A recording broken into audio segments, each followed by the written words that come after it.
We have traveled all over Kenya and East Africa to find hard-working farmers. We want to celebrate them while giving them the knowledge they need to improve their farms, Get better yields. and become profitable farmers. We will see how farmers across the region can learn from experts and from each other in every way, Join us and our experts on this journey. and share their families' experiences as they make these changes. Karibu to the Shamba Shape Up Safari.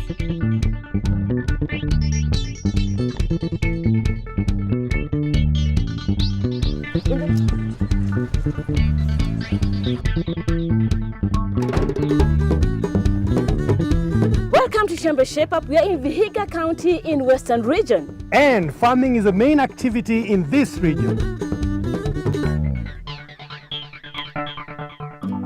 In Itando B in Sabatia Sub-County, we meet Dick Morgan Ongai.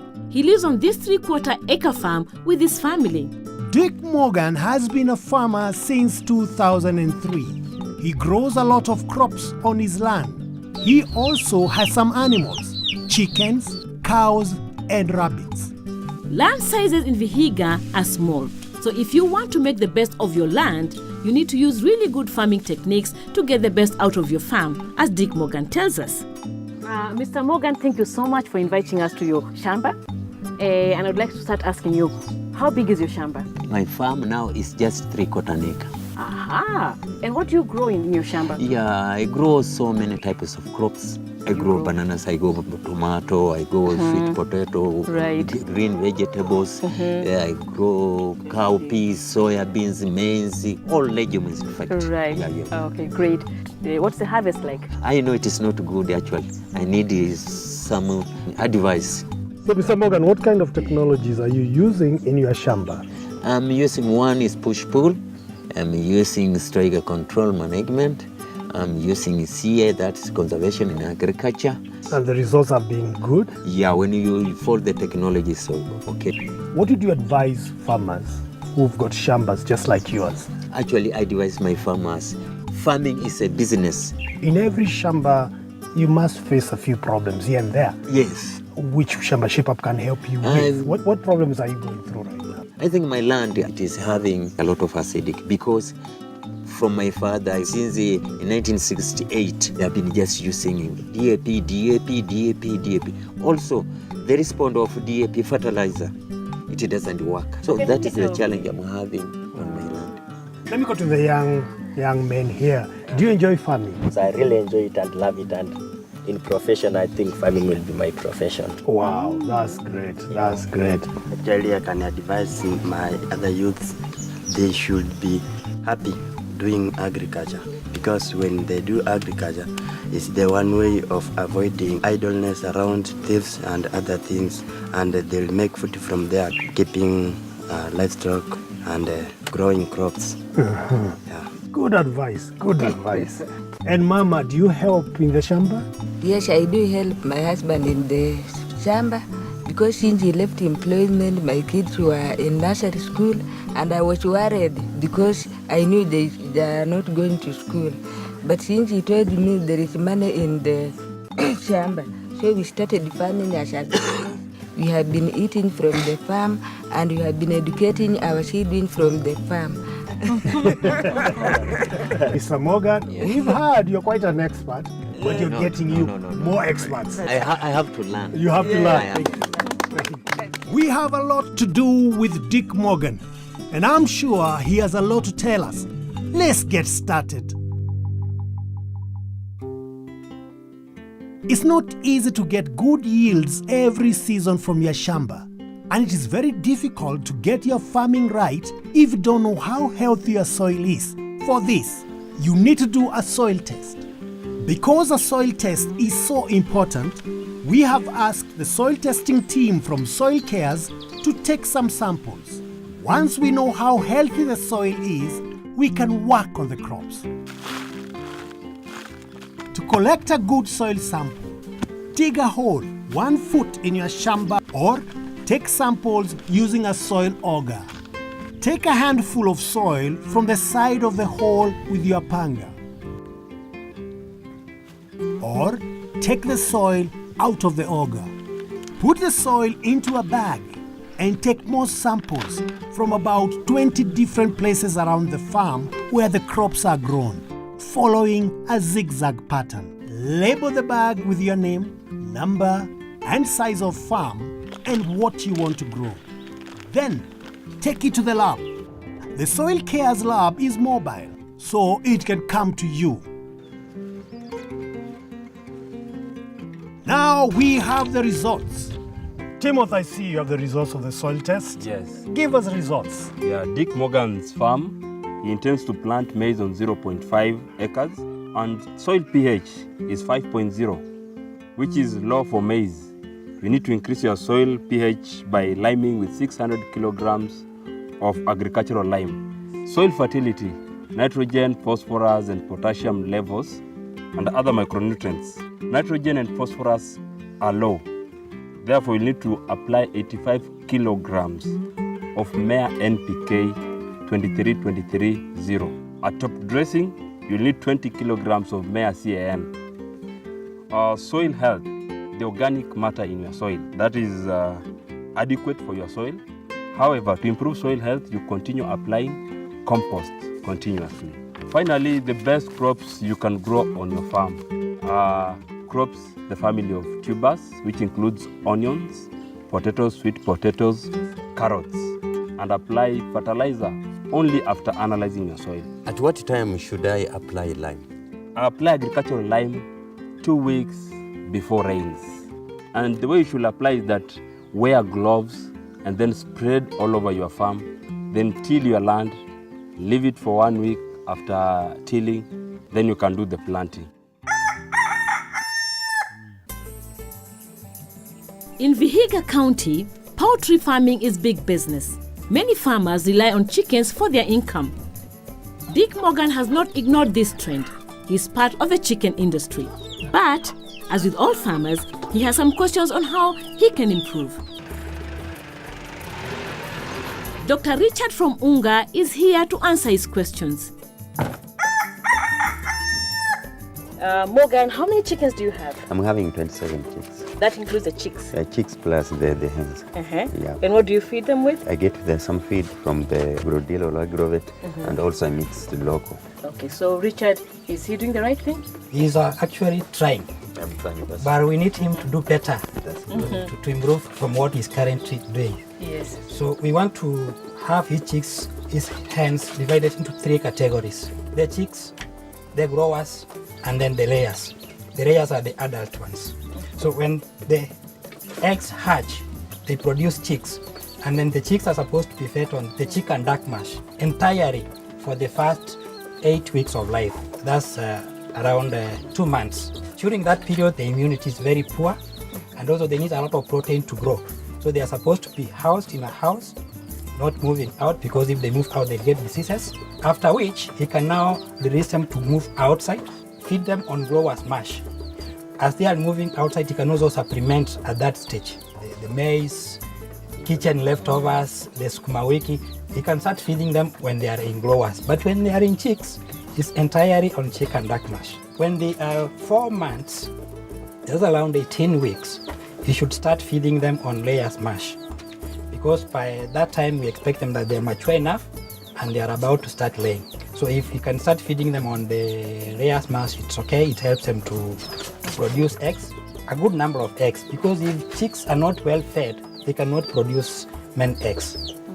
Yes. For easier management, maybe you should have 3 different houses, because feeding becomes easier. When you have chicks in house A, you know that they're supposed to feed on chick and duck mash.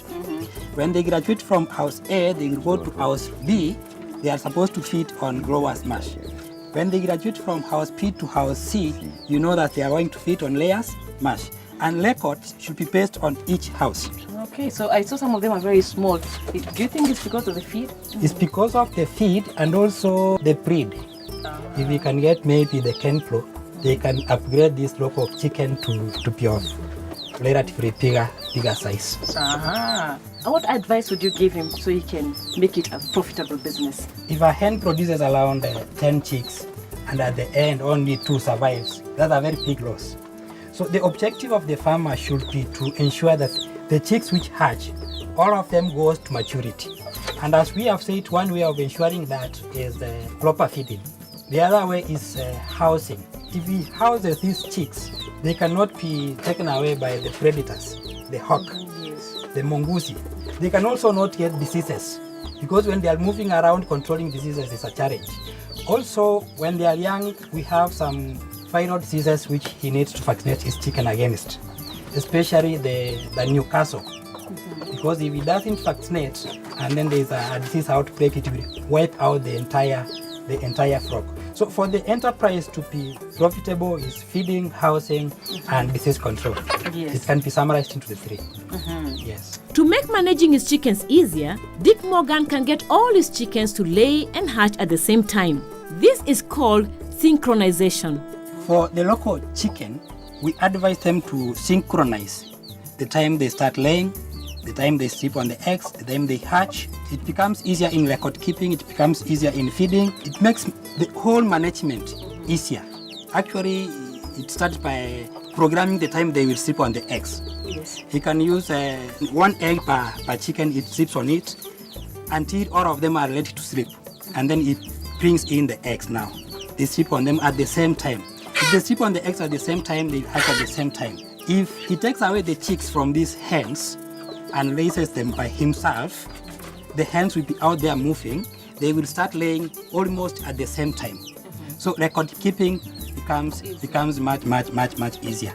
As with any enterprise, it is important to keep records for the chickens to know how many eggs or chickens you're selling and how much you spend on them. And I could advise him to keep records of feeds, records of the number of hens he has in the farm, records of the number maybe are sold, when he sold them, at how much, so that it shows the amount which moves in and the amount which moves out. So that at the end, when he's calculating, can be able to know when he's making profit and when he's not making profit.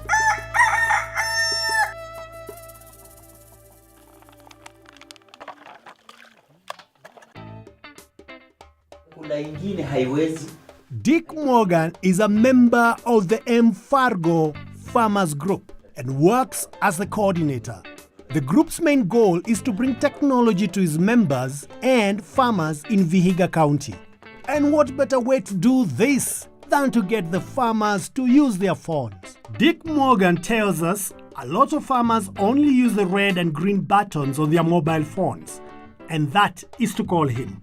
Today we're going to train him and his wife Susan to help other farmers look at other features on their phones, and we have invited Eunice, a phone expert, to help us. Funny enough, most of my farmers, they don't text, but they normally call, or they say, please call me.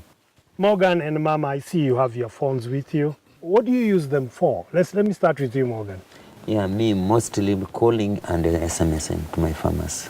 If they don't SMS back, and then I have to call them. You have to call them. Yeah.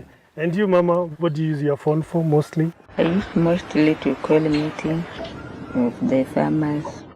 They call you. They call me. I'm going to teach you how to use mobile phone, because sometimes you find that many people use it for calling instead of texting. And when you text, it's much easier and cheaper for you than calling.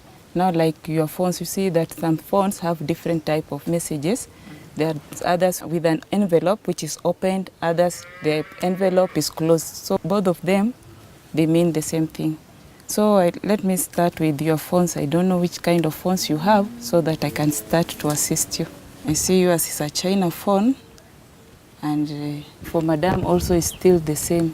We are learning more about the green and the red button. Instead of using red and green, you can use other buttons. Mobile phones will differ in their menu options and buttons. But in general, the process of sending a text message to someone else's phone is pretty straightforward. From the standby screen, select Menu by pressing the right soft key. Scroll to and select Messages. Scroll to and select Create Message. Enter text.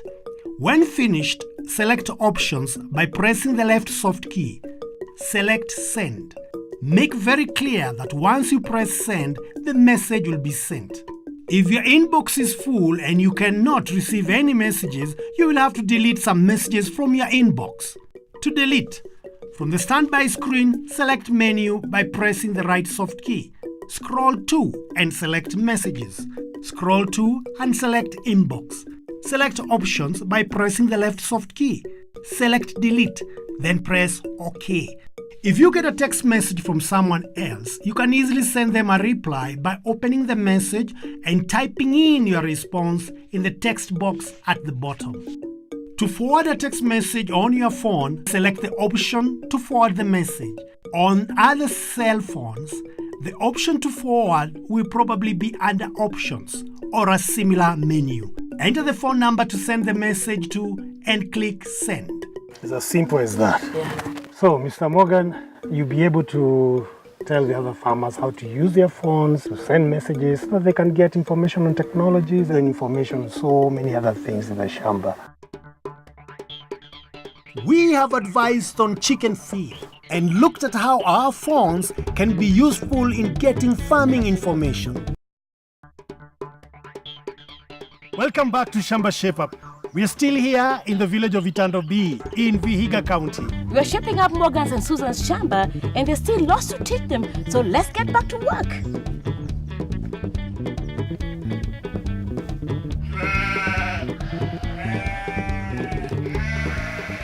Another area where Dick Morgan needs help is in harvesting and storing his maize so that he can stop losing a lot of his crop after the harvests.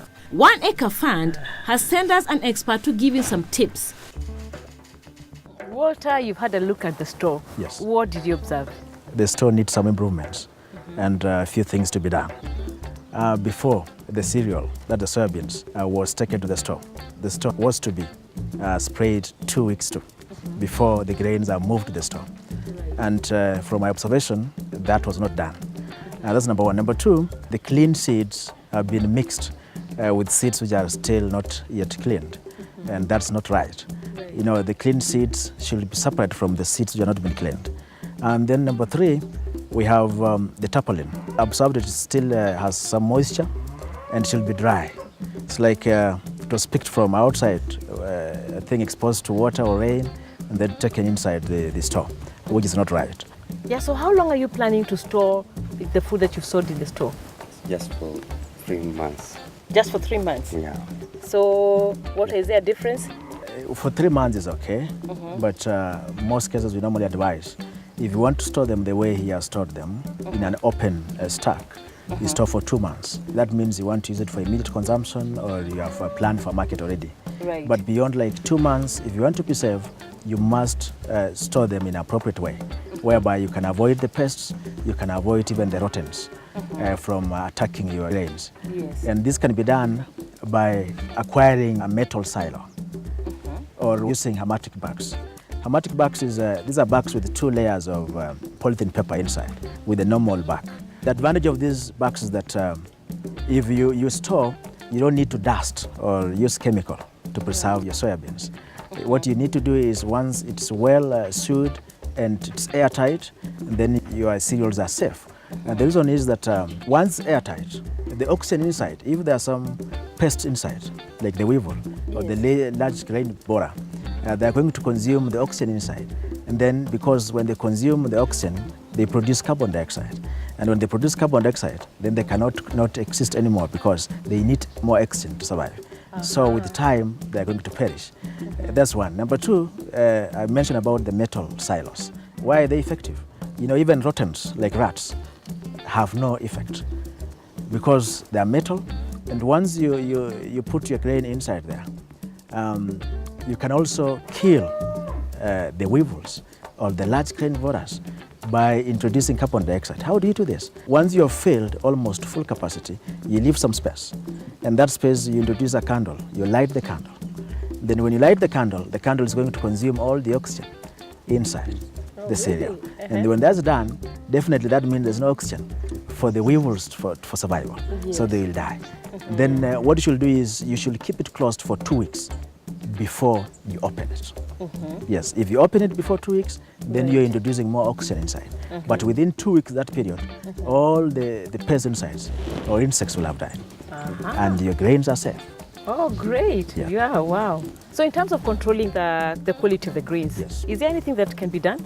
quality of your seed starts just right when you're harvesting from your shamba.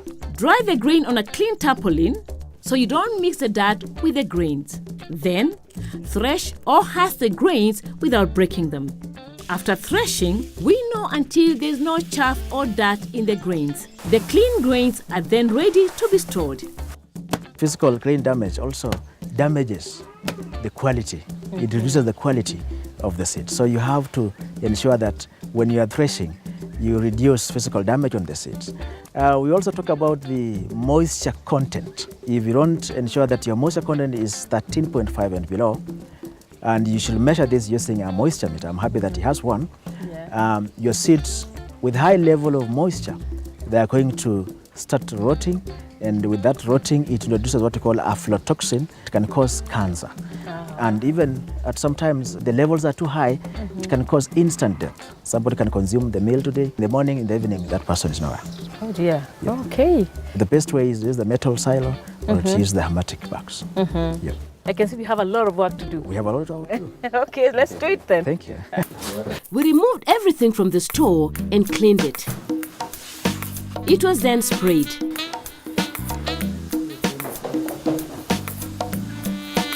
Remember to place the pallets away from the wall.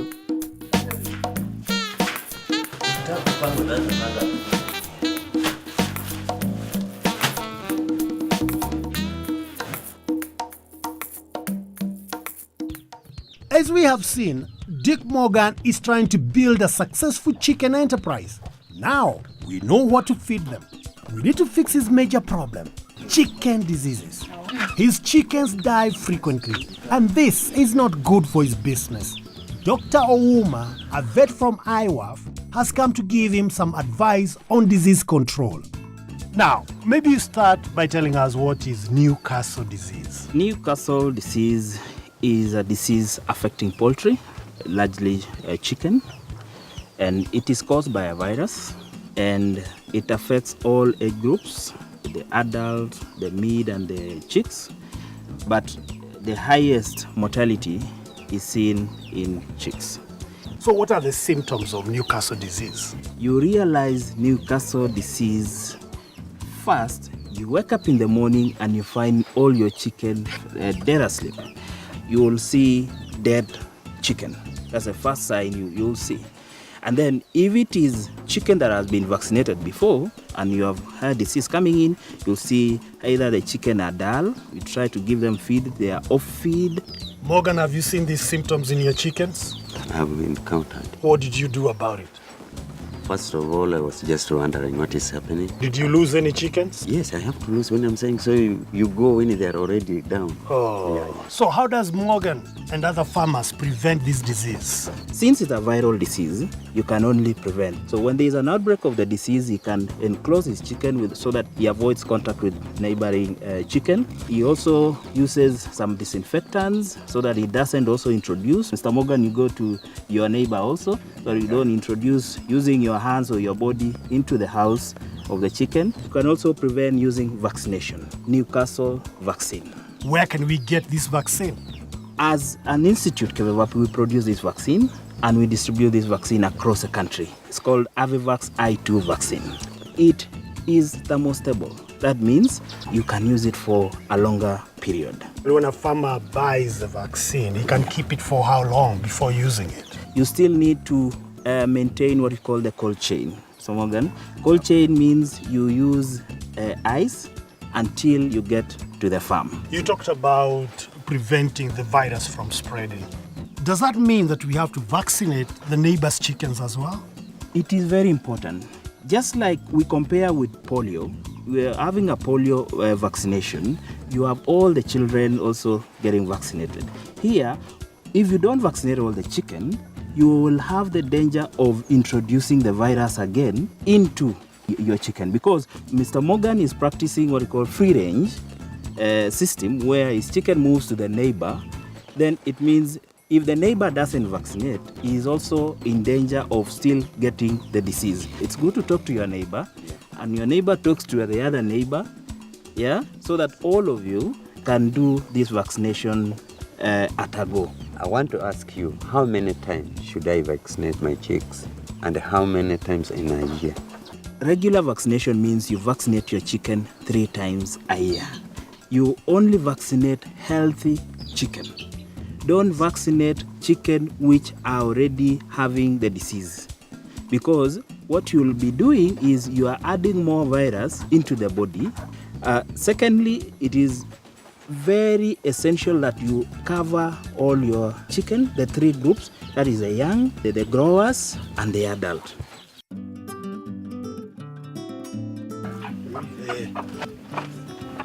Put 1 drop of vaccine in each chicken's eye and wait for the bird to blink the vaccine in. Vaccinate all your birds at least every 3 months and vaccinate local chicks when they are 1 day old. Tony also led the team to vaccinate the neighbor's chicken.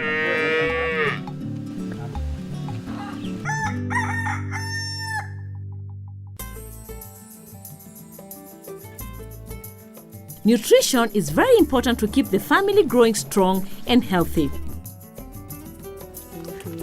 Giving your family the best nutrition starts at the market when you choose the food to buy and goes all the way to preparing and cooking the food at home.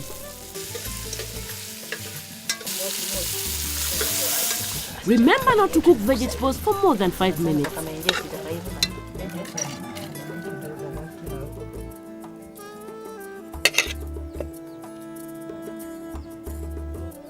The family made yogurt to balance the meal. It's been a great Shamba shape-up right here in Dick Morgan's farm, and we hope that Dick Morgan has been shaped up. It's been another great show from Vihiga County. And we see you next time right here on Shamba Shape-Up. Shamba Shape-Up is online. To learn more about today's topics or to watch any of our previous episodes, visit shambashapeup.com, select the episode and click play. You could also visit our Facebook page, Shamba Shape-Up, to get more information, get involved in discussions, and also get a chance to enter some of our great competition to win great prizes. You can also find us on Twitter @Shamba Shape-Up.